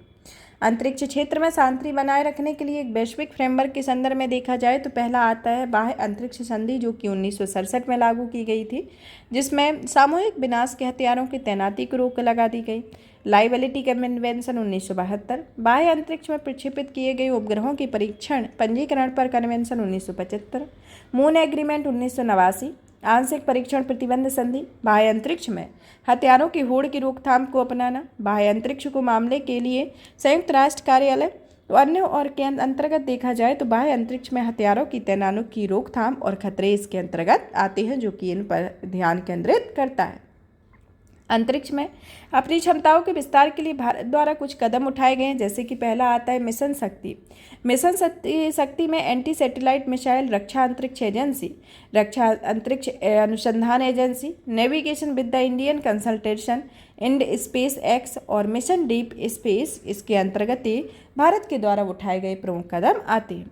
अब नेक्स्ट आता है भारत में मादक पदार्थों की तस्करी के बारे में कि हाल ही में नारकोटिक्स कंट्रोल ब्यूरो और भारतीय नौसेना ने संयुक्त अभियान में केरल तट के पास कम से कम 2500 किलोग्राम मादक पदार्थों को जब्त किया है। यह मेथाम्फेटामाइन के होने की शंका को व्यक्त करता और यह जब्ती ऑपरेशन समुद्रगुप्त के रूप में तैनात की गई है। चलिए तो जानते हैं ऑपरेशन समुद्रगुप्त के बारे में, जिसके अंतर्गत यह संधि की गई है। ऑपरेशन समुद्रगुप्त को एनसीबी ने जनवरी 2022 में शुरू किया था और इसका उद्देश्य समुद्री मार्ग में लाए जाने वाले पदार्थों को प्रतिबंधित करना है और भारत में प्रवेश को रोकना है। और यह ऑपरेशन केंद्र सरकार की एक योजना का हिस्सा है जिसे 2047 के तहत भारत को नशा मुक्त बनाने का लक्ष्य किया गया। भारत में मादक पदार्थों की तस्करी के बारे में देखा जाए तो भारत गोल्डन ट्रायंगल और गोल्डन ट्रिकी के उत्पादित ड्रग्स के लिए पारगम केंद्र के साथ साथ एक गंतव्य देश भी बन गया है, जहां पर कुल अवैध ड्रग्स का लगभग 70% हिस्सा समुद्री मार्ग से आता है और हीरोइन की अधिकतर तस्करी पंजाब और जम्मू कश्मीर में लगने वाली पाकिस्तान भारत पाकिस्तान सीमा से होती है। मादक पदार्थों की तस्करी और दुरुपयोग को रोकने के लिए कुछ पहले स्टार्ट की गई हैं, जैसे कि संयुक्त राष्ट्र कन्वेंशन पर हस्ताक्षर किए गए।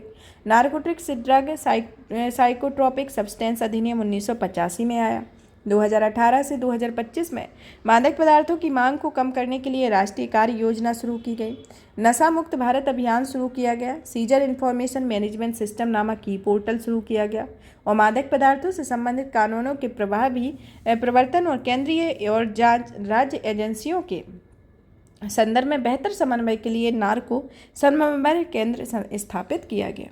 चलिए तो जानते हैं नारकोटिक कंट्रोल ब्यूरो के बारे में, जो कि गृह मंत्रालय के अंतर्गत आता है और इसकी स्थापना 1986 में narcotics drugs and psychotropic substance act 1985 के तहत की गई थी। इसमें के अंतर्गत यह सीमा शुल्क अधिनियम, एनडीपीएस अधिनियम, औषधि और प्रसाधन सामग्री अधिनियम आदि के तहत अलग अलग कार्यालयों द्वारा दी जाने वाली कार्यवाही का समन्वय करता है, इसके अंतर्गत आता है। अब नेक्स्ट टॉपिक आता है साइबर सुरक्षा के संदर्भ में। साइबर सुरक्षा के संदर्भ में देखा जाए तो भारतीय कंप्यूटर आपातकालीन प्रक्रिया दल या सर्ट-इन ने इस बात पर प्रकाश डाला है कि भारत ने 2022 में साइबर सुरक्षा से संबंधित 13x91 लाख घटनाएं इसमें दर्ज की गई हैं। अन्य संबंधित तथ्यों में देखा जाए तो यह 3 उद्योग जिसमें बैंकिंग, सरकारी और विनिर्माण क्षेत्र आए हुए हैं।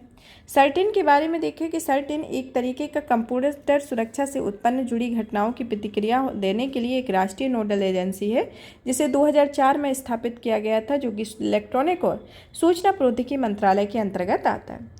साइबर सुरक्षा के लिए शुरू की गई पहलों के अंतर्गत आता है जैसे सुरक्षा प्रौद्योगिकी अधिनियम, साइबर सुरक्षा नीति 2013, साइबर सुरक्षा उत्कृष्टता केंद्र, भारतीय साइबर अपराध समन्वय केंद्र, राष्ट्रीय महत्वपूर्ण सूचना अवसंरचना संरक्षण केंद्र, साइबर स्वच्छता केंद्र, सूचना सुरक्षा शिक्षा और जागरूकता परियोजना, साइबर सुरक्षा रणनीति, नेशनल साइबर क्राइम रिपोर्टिंग, एक टोल फ्री नंबर 1930, सर्ट-इन द्वारा साइबर क्राइसिस मैनेजमेंट प्लान, नागरिक वित्तीय साइबर धोखाधड़ी रिपोर्टिंग और प्रबंधन प्रणाली इसके अंतर्गत आती है। अब आता है सर्ट-इन से संबंधित प्रमुख तथ्य जैसे कि सूचना सुरक्षा पद्धतियों पर दिशा निर्देश। सर्ट-इन को सूचना का अधिकार अधिनियम 2005 में छूट प्रदान की गई है। रेमस्फेयर रिपोर्ट 2022 जारी की गई है, जिसके अंतर्गत यह भारतीय कंप्यूटर आपातकालीन प्रतिक्रिया दल ने इस रिपोर्ट को जारी किया है। अब आता है अन्य हालिया घटनाक्रम के अंतर्गत जैसे कि सुर्खियों में रहे साइबर हमले, एस्कोटिक साइड चैनल अटैक्स। यह जो चैनल अटैक है इसे लैपटॉप के उपयोग में दायरे को बढ़ा दिया गया है और ऐसा करने पर लैपटॉप के सभी मॉडल में एक जैसा कीबोर्ड होता है और ये आर्टिफिशियल इंटेलिजेंस सक्षम डीप लर्निंग द्वारा विश्लेषण को आसान बनाता है। नेक्स्ट आता है स्पीयर फिशिंग के बारे में, जो कि आंकड़ों से पता चलता है कि 12 महीने में 50% भारतीय कंपनियां स्पीयर फिशिंग का शिकार हुई हैं। इसमें फिशिंग के बारे में ये जो शब्दावलियाँ हैं इनसे रिलेटेड क्वेश्चन आते हैं, क्योंकि इनका जो डिटेल दे दिया जाता है एग्ज़ाम में, फिर बाद में उसमें पहचानना होता है। चाहे इसमें ज़्यादातर जैसे एमपीपीएससी में इस तरीके के क्वेश्चन ज़्यादा आते हैं, यूपीएससी में भी इसकी डिटेल दे दी जाती है। इसके अंतर्गत आपके 3-4 दे दिए जाएंगे। एमपी जो स्टेट पीसीएस होती है उसमें तो 1-2 ही आते हैं। एक की डेफिनेशन दे दी जाती है स्टेट पीसीएस में, लेकिन जो यूपीएससी में अलग अलग डेफिनेशन दे दी जाती है, तो इसको आपको लाइटली नहीं लेना है। इसको आपको इसकी डेफिनेशन के अकॉर्डिंग आपको समझना है कि ये कौन सा है। जैसे कि ये जो साइबर स्मेशिंग है इसे यह एक साइबर क्राइम के प्रति सचेत करता है, जो कि एक सोशल इंजीनियरिंग अटैक होता है जो मनोवैज्ञानिक हेरफेर का उपयोग करता है और मानवीय त्रुटि को फायदा उठाता है, इसके अंतर्गत आता है। फ्लू हॉर्स जो कि एक एंड्रॉयड मेलवेयर है। इस तरीके का पूछते हैं कि फ्लू हॉर्स क्या है। फ्लू हॉर्स में 3-4 ऑप्शन दे दिए जाएंगे, तो ये आपको बताना है, आपको याद रखना है कि एंड्रॉयड मेलवेयर है। स्पैमोफिलेज जो कि मेटा ने हज़ारों ऐसे फेसबुक अकाउंट हटा दिए हैं जो कि स्पैमोफिलेज नामक अभियान का हिस्सा थे, और यह जो अभियान है यह ऑनलाइन चीनी स्पैम ऑपरेशन था, तो इसके अंतर्गत ये कार्य किया गया। अब आता है भारत द्वारा शुरू की गई साइबर हमले के लिए पहले, जैसे कि जीरो ट्रस्ट आइडेंटिफिकेशन। इसके अनुसार भारत केंद्र सरकार ने सभी अति महत्वपूर्ण मंत्रालयों विभागों के लिए 10,000 यूजर्स के लिए एक सुरक्षित ईमेल स्थापित किया है, जो कि इसको राष्ट्रीय सूचना विज्ञान केंद्र ने जीरो ट्रस्ट आइडेंटिफिकेशन को शामिल करते हुए इस प्रणाली को डिजाइन किया, और यह जो प्रणाली है एक साइबर सुरक्षा तकनीक पर आधारित है, जिसका उद्देश्य सूचना प्रौद्योगिकी प्रणालियों में सक्षम निरंतर उत्पन्न हो रहे सुरक्षा जोखिमों को समाधान करती है। टीटीपी आधारित साइबर क्राइम इन्वेस्टिगेशन फ्रेमवर्क के बारे में, जो कि टेक्निक प्रोड्यूसर होती है, जो कि कानपुर ने विज्ञान और प्रौद्योगिकी विभाग के समर्थन में अंतर विषयक साइबर भौतिकी प्रणालियों पर साइबर मिशन के तहत अपराध को अंजाम देने में साइबर अपराधियों की कार्यप्रणाली को समझने के लिए एक पद्धति और उपकरण को विकसित किया हुआ है। चक्र सेकंड ऑपरेशन, जो कि हाल ही में सीबीआई ने चक्र सेकंड ऑपरेशन के तहत कई स्थानों की तलाशी की, और इसका उद्देश्य भारत में संगठित साइबर सक्षम वित्तीय अपराधों से निपटना और इसके ढांचे को नष्ट करना होता है। Command cyber operation and support wing, जो कि साइबर स्पेस संबंधी चुनौतियों से निपटने के लिए command cyber operation and support wing संचालित करता है। वैश्विक स्तर पर कुछ साइबर के लिए पहले स्टार्ट की गई है, जैसे कि पहला एंटी स्पाईवेयर घोषणा पत्र। यह जो घोषणा पत्र है इसे संयुक्त राज्य अमेरिका और 10 अन्य देशों ने पहली बार महत्वपूर्ण एंटी साइबरवेयर घोषणा पत्र जारी किया है, जो कि व्यावसायिक स्पाईवेयर के दुरुपयोग से पैदा होने वाले खतरों की पहचान करता है। और यह स्पाईवेयर जो कि दुर्भावनापूर्ण सॉफ्टवेयर या मेलवेयर है, जिसमें किसी एंड यूजर्स की जानकारी के बिना किसी कंप्यूटिंग डिवाइस पर इंस्टॉल किया जा सकता है, तो इसके अंतर्गत आता है। अब नेक्स्ट आता है थिएटर कमांड के बारे में, कि 3 थिएटर कमानों के गठन के लिए 3 सशस्त्र बलों ने आम सहमति व्यक्त की है। इसमें भारतीय थल सेना, नौसेना, वायुसेना ने 2024 में 3 थिएटर कमानों की स्थापना की है, और प्रत्येक कमान का नेतृत्व वरिष्ठ 3 star general, lieutenant general, air marshal और वाइस एडमिरल करेंगे। और तीनों कमांड में चीन से लगी उत्तरी सीमा होगी, पाकिस्तान से लगी पश्चिमी सीमा और प्रायद्वीपीय भारत के समुद्री कमान का प्रतिबंध करेगी। चलिए तो जानते हैं थिएटर कमांड के बारे में, जो कि एक भौगोलिक क्षेत्र की सुरक्षा के लिए स्थापित तीनों सशस्त्र बलों थल सेना, वायुसेना, जल सेना, नौसेना की एक एकीकृत कमान को थिएटर कमान कहा जाता है, जो कि 3 बलों की एक निश्चित संख्या में सैन्यकर्मी नियुक्त किए जाते हैं और यह कमांडर के अधीन होते हैं।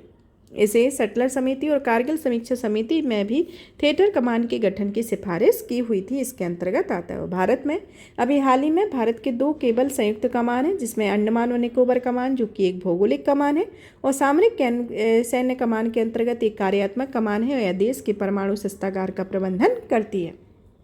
नेक्स्ट आता है अंतर सेवा संगठन कमान नियंत्रण अनुशासन विधेयक 2023 के बारे में, कि हाल ही में अंतर सेवा संगठन कमान नियंत्रण एवं अनुशासन विधेयक 2023 को संसद के दोनों सदनों ने मंजूरी दी है। इस विधेयक के बारे में, जो कि अंतर सेवा संगठन को परिभाषित करता है, केंद्र द्वारा ISO का गठन करना, कमांडर इन चीफ को सशक्त करना और मौजूदा संगठनों को बनाए रखना है, इसके अंतर्गत आता है।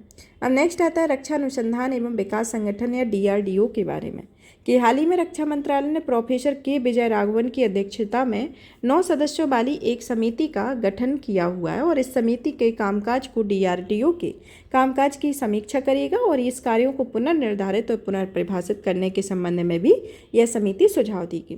DRDO के बारे में, DRDO का जो मुख्यालय है वह नई दिल्ली में है, और यह रक्षा मंत्रालय के अनुसंधान एवं विकास शाखा है, और इसका विजन अत्याधुनिक स्वदेशी रक्षा प्रौद्योगिकियों और प्रणालियों के साथ राष्ट्र को सशक्त बनाना है, और इसका मिशन युद्ध के प्रभाव को अपने पक्ष में करने के लिए रक्षा बलों को नवीन तकनीकी समाधान प्रदान करना होता है। यह DRDO के बारे में आता है। अब आता है केंद्रीय सशस्त्र पुलिस बल के बारे में, कि हाल ही में गृह मंत्रालय ने उल्लेख किया है कि पिछले 13 वर्षों में CAPF में 1532 जवानों ने आत्महत्या की हुई है। चलिए तो जानते हैं CAPF के बारे में। CAPF जो है वर्तमान में 7 अलग अलग केंद्रीय सशस्त्र बल, जो कि गृह मंत्रालय के अधिकार क्षेत्र में आते हैं, इसके अंतर्गत आता है। CAPF में कुल स्वीकृत पदों की संख्या 11 लाख है, और CAPF में महिलाओं का जो प्रतिशत है वह 3.76% है। CAPF में विभिन्न बल आते हैं, जैसे सशस्त्र सीमा बल, सीमा सुरक्षा बल, भारत तिब्बत सीमा बल जिसे ITBP कहा जाता है, असम राइफल, केंद्रीय रिजर्व पुलिस बल, केंद्रीय औद्योगिक सुरक्षा बल, राष्ट्रीय सुरक्षा गार्ड, इसके अंतर्गत ये 7 प्रमुख बल आते हैं। अब अन्य महत्वपूर्ण घटनाक्रम में देखा जाए तो इसमें आती है पहली information fusion centre for Indian Ocean region के बारे में। यह जो रीजन है इसके 5 वर्ष पूरे हुए हैं 2013 में, 23 में, और इसे 2018 में गठित किया गया था। और यह गुरुग्राम स्थित सूचना प्रबंधन एवं विश्लेषण केंद्र है और यह भारतीय नौसेना द्वारा संचालित होता है। नेक्स्ट आता है कोलंबो सिक्योरिटी कॉन्क्लेव के बारे में। यह जो कॉन्क्लेव है इसे राष्ट्रीय सुरक्षा सलाहकार स्तर की 6ठी बैठक में भाग लिया है। यह कॉन्क्लेव मॉरिशस में आयोजित हुआ है और इसका गठन 2011 में भारत, श्रीलंका, मालदीव के बीच त्रिपक्षीय समुद्री सुरक्षा समूह के रूप में किया गया था। नेक्स्ट आता है म्यूनिख सुरक्षा सम्मेलन के बारे में, जिसकी हाल ही में 60वीं वर्षगांठ मनाई गई और इसकी शुरुआत 1963 में हुई थी। और इसका उद्देश्य इस सम्मेलन में शीत युद्ध की समाप्ति के बाद इस सम्मेलन में अपने एजेंडे का विस्तार किया और यह जलवायु परिवर्तन और प्रवासन जैसे मुद्दों को अपने एजेंडे में शामिल कर लिया है, इसके अंतर्गत आता है। और 20 वर्षों में पहली बार रूस को यूक्रेन पर आक्रमण करने वाला इस सम्मेलन में आमंत्रित नहीं किया। नेक्स्ट आती है पारस्परिक कानूनी सहायता संधि या MLATs के बारे में। भारत और बेल्जियम ने आपराधिक मामलों के संबंधित MLATs पर हस्ताक्षर किए हैं, जो कि दोनों देशों को अलग अलग जांच एजेंसियों द्वारा वांछित भगोड़ों के खिलाफ एक दूसरे के देश के तलाशी, वारंट और समन को जारी करने में मदद मिलती है। मुक्त आकाश संधि या ओपन स्काईज ट्रीटी के बारे में। यह जो संधि है, रूस ने मुक्त आकाश संधि को स्वयं से अलग रखा है और यह अपने कदम को उचित ठहराते हुए अमेरिका का उदाहरण दिया है, जो कि पहले से इस संधि से अलग हो चुका है। अब मुक्त आकाश संधि क्या है? यह संधि का एक समझौता है जो कि पक्षकार देश के किसी अन्य पक्षकार देश के सैन्य बलों और उनकी गतिविधियों को डेटा एकत्र करने की एक अल्पावधि सूचना पर निशस्त्र और टोही उड़ानों का संचालन करने की अनुमति देता है। और इसे 1992 में हस्ताक्षर किया था और 2002 में इसे लागू किया गया और वर्तमान में इसमें 33 देशों ने इसका अनुसमर्थन किया हुआ है। न्यू स्टार्ट या सामरिक सशस्त्र कटौती संधि के बारे में। यह जो संधि है इसे अपनी इस भागीदारी स्थगित करने के लिए बात करता है। यह अमेरिका के साथ रूस का अंतिम शेष प्रमुख सैन्य समझौता है, जिसमें रूस ने दावा किया है कि संयुक्त राज्य अमेरिका ने न्यू स्टार्ट संधि के प्रावधानों का अनुपालन नहीं किया। इसके अतिरिक्त रूस की राष्ट्रीय सुरक्षा को कमजोर करने का भी प्रयास किया हुआ है। यह संधि 2011 में लागू की गई थी। इसमें न्यू स्टार्ट अमेरिका और रूस के बीच एक समझौता है जो कि सामरिक आक्रामक हथियारों की संख्या को सीमित करता है, इसके अंतर्गत आता है।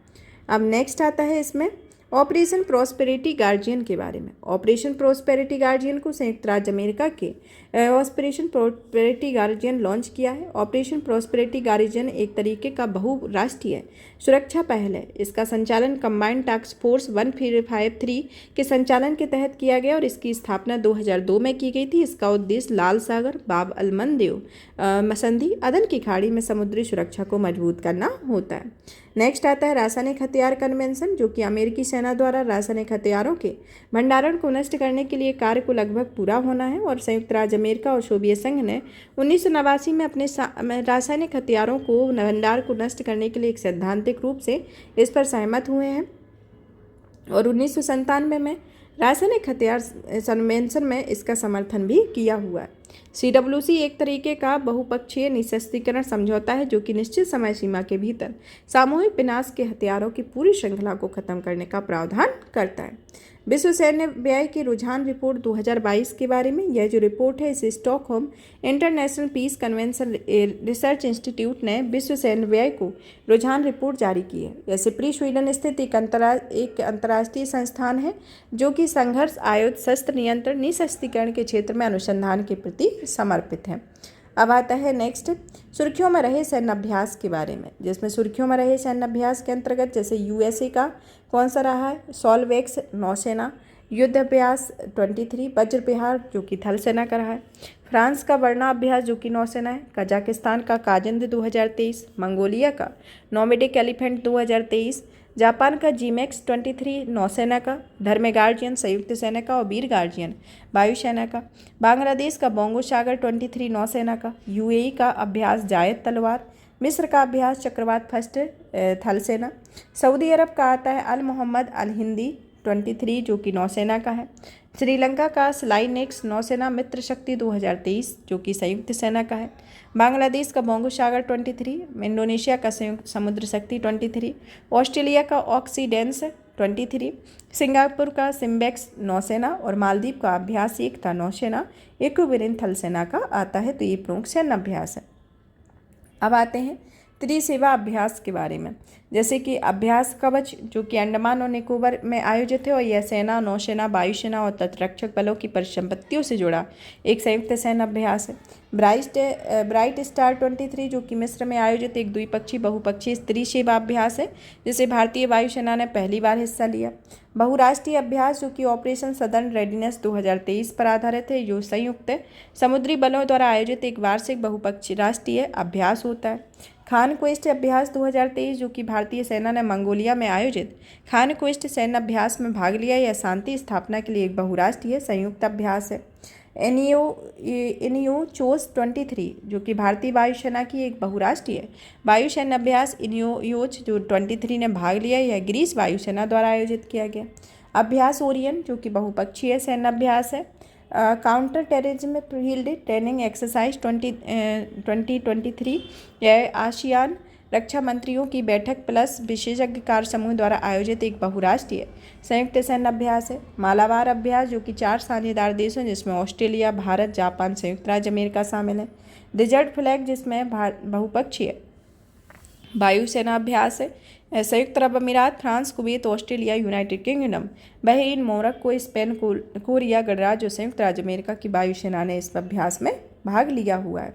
यहाँ पर यह सेशन फिनिश होता है। यहाँ पर आपका इसका IR का जो भी PT 365 है वह फिनिश होता है। नेक्स्ट क्लास में जो भी आपका PT 365 आएगा वो कवर किया जाएगा। तब तक आप इस सेशन को ज़्यादा से ज़्यादा शेयर करें, वीडियो को लाइक करें। PDF प्राप्त करने के लिए आप हमारे Telegram channel UPSC PSC with Diksha को ज्वाइन कर सकते हैं, जहां पर आपको इसकी PDF भी मिलेगी। साथ ही साथ में जितने भी PT 365 कवर किए जा चुके हैं उनकी भी PDF प्राप्त होगी। तो आप इस सेशन को ज़्यादा से ज़्यादा शेयर करें। धन्यवाद।